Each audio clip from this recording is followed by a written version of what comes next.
I don't know what it is about prank channels, but for some reason, none of them seem to be aware that if you commit a crime for some YouTube views, the cops aren't going to accept it was just a prank, bro, as an acceptable excuse. I mean, remember when those twins were arrested for committing a fake bank robbery as a prank for their channel? Well, today we're going to talk about someone who's even worse than that. But wait, how can a prank channel do something worse than faking a bank robbery? Well, in this case, the YouTuber literally called the cops on himself for the prank. Talk about a stupid move.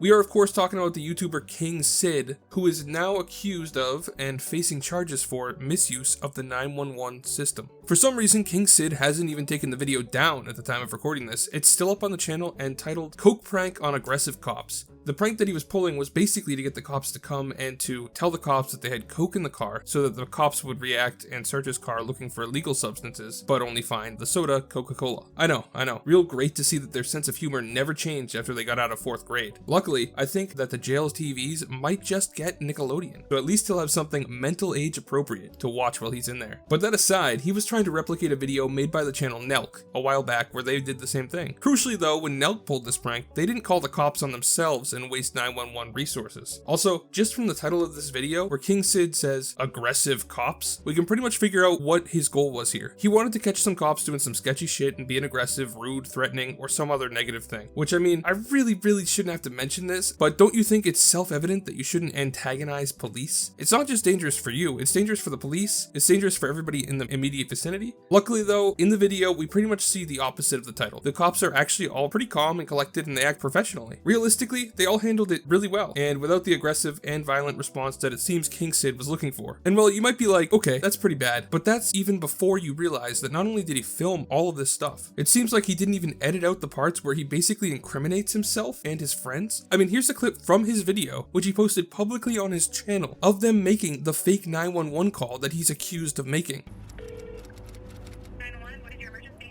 Hello, I'm calling because I see like weird suspicious activities at a gas station, like weird illegal. What gas station? Yes, at Mobile, by Chick-fil-A in Cold Springs. He has a black hoodie, he keeps getting in and out. University Drive. It's on University Drive. He has a black hoodie, he keeps going in and out, like people keep coming into the car and like he just... University and what? Shadowwood? Yeah, Shadowwood. Okay. Give me 1 second. Okay, and is he going into any vehicle? Sometimes he's going into the vehicle, but sometimes they're coming to him too. What type of vehicle is it?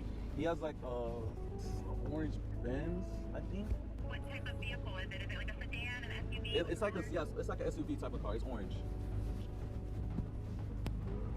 And this vehicle is parked in the gas station? Yeah, it's like parked on the side, so where people just pull up to the side like and stuff like that. Like it's not parked up to the front. It's like he's parked up to the side trying to hide. And then while like every 10 minutes or a few minutes, like someone will come up. Black clothing, all black.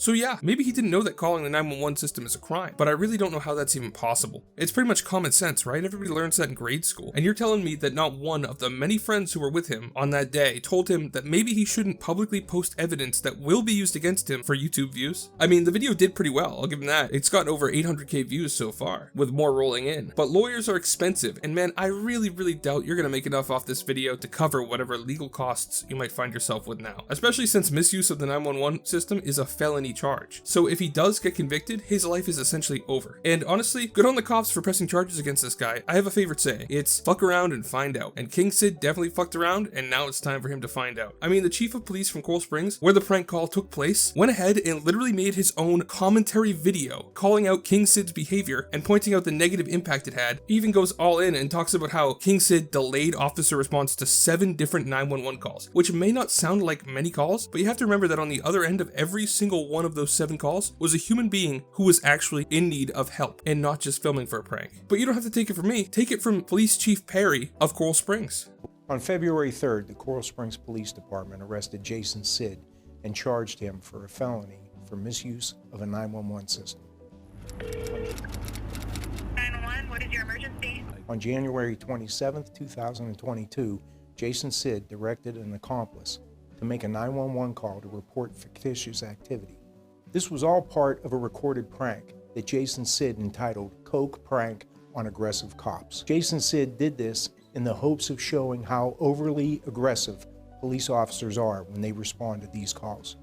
As you can see from the video, my officers responded and were polite and professional as they investigated the fictitious situation. Jason Sid and his accomplices think they're funny, but what they really are doing is taking 4 Coral Springs police officers out of service for other true emergencies.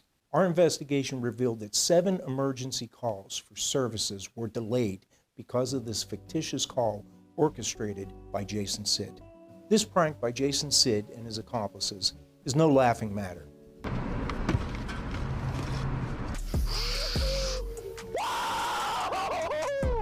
It's not a source for his entertainment.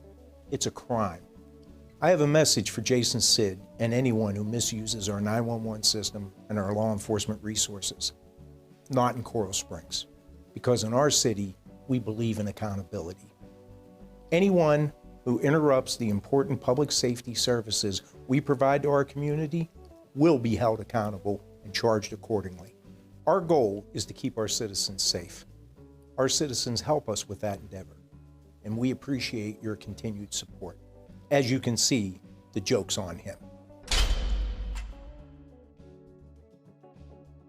Okay, I just gotta stop for a second and point out how fucking sweet it is that we live in a world where someone prank calling 911 can lead to the chief of police dropping a well-spoken and nicely edited commentary video on Twitter exposing them. Like, what? This is an amazing response from them, and honestly, they should give whoever came up with this idea a raise, and cops should do this more often. I mean, imagine if we're just chilling and scrolling through Twitter one day, and you see a tweet from the Attorney General exposing Jeffrey Epstein. That would be wild. But in all seriousness, I agree with the police chief that this kind of thing is a waste of life-saving services and a waste of taxpayer money. And I think that maybe the police's heavy-handed response to this will discourage other prank channels from doing things like this in the future. It was a stupid, dangerous, and ridiculous prank. But unfortunately on YouTube, this kind of prank video isn't that uncommon. It seems like at least once every 6 months, we get a story about a prank channel who does something stupid involving a waste of police resources and gets arrested. The weird thing is that it really doesn't seem like King Sid is taking this super seriously at all. Like, I don't know what's going on behind the scenes, but in his public perception, it looks like he's just ignoring it. I mean, he still has the video up, which I guess could possibly be for legal reasons. Maybe he doesn't want to look like he's hiding things or something, but that's really not a great look when you look at it from an outside perspective. He also doesn't seem to mention the charges or tell people not to do what he did in the description or in the comments. In fact, his pinned comment is just him saying, "Whoa." Luckily, there are others calling him out in the comments and ratioing him, so that's a good thing to see. Weirdly, he's liking some of the comments that call him out for some reason. I don't know if that's because he wants to draw attention to them so his fans will attack them, or if he's just going through and liking all the popular comments because he wants more engagement. In fact, the only place that I can see him really responding to the charges are on Twitter, where his initial response to the literal content cop dropped on him was to retweet it with the caption, "Not in Coral Springs." Not really the response I would expect from somebody who's facing felony charges. Am I right? Like, usually when somebody's arrested and they're facing charges, they're not going to try to ratio the cops on Twitter. Although, I guess it's fair because usually the cops don't try to ratio you first, so who knows? We're entering uncharted waters here, guys. Maybe he thinks that he just has a really solid defense and a good lawyer or something, so he doesn't really have to worry about it. I don't know, but he's really appearing kind of arrogant about this. At the time of writing, he hasn't posted a video about the situation either. He's just continued posting normal videos for the last few days as if nothing happened. Ironically enough though, one of those videos he's posted since the prank with the police that he's charged about is about being pulled over by police for reckless driving. So I'm guessing he didn't really learn too much from this whole thing. Anyway, I want to hear what you guys think. What do you rate the cops' video response? Do you think it was necessary or unnecessary? Personally, I think it was a good move on their part to stop future people from doing similar things, either of their own volition or even trying to replicate this video. Because if one big YouTuber posts a prank and he doesn't get pushed back, you know there's gonna be tons of copycat channels out there doing the same thing. And honestly, I think that addressing it publicly and loudly is the best way to discourage other people from doing the same thing. Do you guys think that prank channels will ever stop doing things like this that get them into legal hot water? Because at this point, it really seems like legal issues and YouTube pranks go hand in hand. It just seems like something happens every 6 months or so, and I don't really understand why. You'd think that these prank channels that are pulling in millions of views could afford a lawyer to look over their ideas before they actually do it, but maybe that's just wishful thinking. Anyway, be sure to let me know what you think in the comments. That's all for today. Thank you so much for watching. Have a great day. Remember to like and subscribe, and God bless you.